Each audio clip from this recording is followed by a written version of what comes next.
학동 참사와 중대재해로 희생된 모든 분들의 명복을 빕니다. 더 이상 죽이지 마라.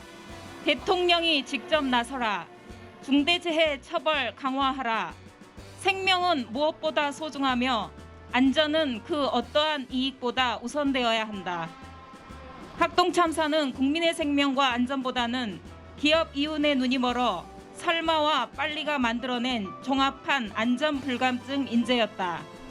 민주노총 광주본부가 밝혔듯 참사의 원인은 제하도급 관행과 관리감독의 부실로 드러났고 경찰 조사를 통해 더욱 광범위한 관행과 부실이 속속 밝혀지고 있다.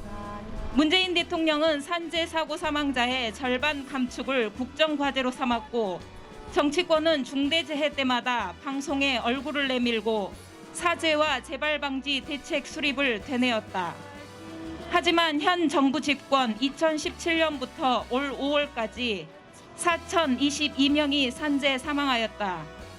학동 참사에 이어 이틀 전에는 부산 건설 현장에서 30대 청년 노동자가 낙하물에 깔려 사망하였고 이천 쿠팡 물류창고에서 대형 화재로 인명피해가 발생되었다.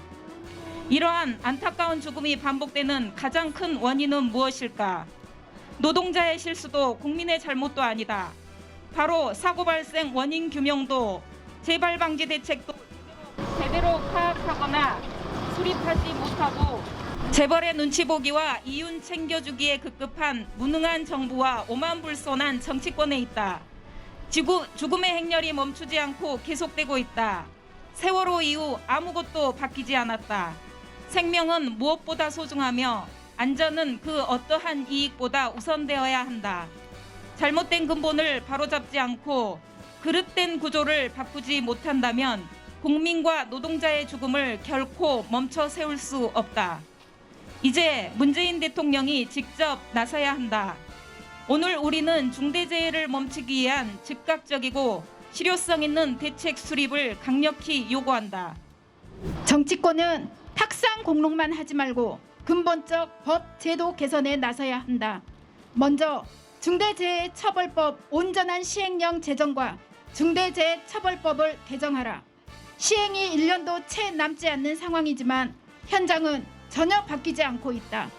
죽지 않고 안전하게 일할 수 있도록 무엇보다 원청 경영 책임자 처벌 조항과 사업장 규모에 따른 차별과 배제를 걷어내고 인과관계 추정의 원칙이 포함된 중대재해처벌법의 온전한 시행령 제정과 중대재해처벌법을 개정해야 한다.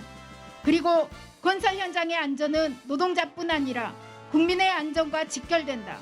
정부와 발주처 시행사, 설계, 감리, 시공 원하청, 건설 노동자의 권한과 의무, 책임을 명확히 규정하고 안전하게 일할 수 있는 건설안전특별법을 즉시 제정하고 산업안전보건법을 개정하라. 민주노총은 중대재해 사고와 예방을 위해 셀 수 없이 법과 제도 개선을 요구해왔고 투쟁해왔다. 오늘 우리의 요구가 세기의 경일기라는 걸 잘 알기에 더 이상 정부와 정치권에 기대어 바꿀 수 있는 건 아무것도 없다는 걸 너무도 잘 알기에 투쟁을 멈출 수 없다. 민주노총은 이대로 죽을 수 없어 7월 3일 서울에서 1만이 집결하는 전국 노동자 대회를 개최한다. 민주노총은 이미 체유될 수 없을 정도로 커져버린 양극화와 불평등한 사회 구조를 바꾸기 위해 11월 한시 한날 총파업에 돌입한다. 오늘 우리는 비통한 마음으로 전쟁터 같은 일터에서 사고로, 과로사고로, 직업병으로 죽어간 모든 희생자분들의 한과 유족들의 절규, 시민들의 분노를 모아 국민과 함께 투쟁을 멈추지 않을 것임을 결의한다. 하나, 정부는 다시는 참사가 재발되지 않도록 철저한 원인 규명으로 원청 책임자를 처벌하라. 하나, 광주 재개발, 재건축 현장만 50여 곳에 이른다. 전국 현장 안전 점검과 특별 근로 감독을 실시하라.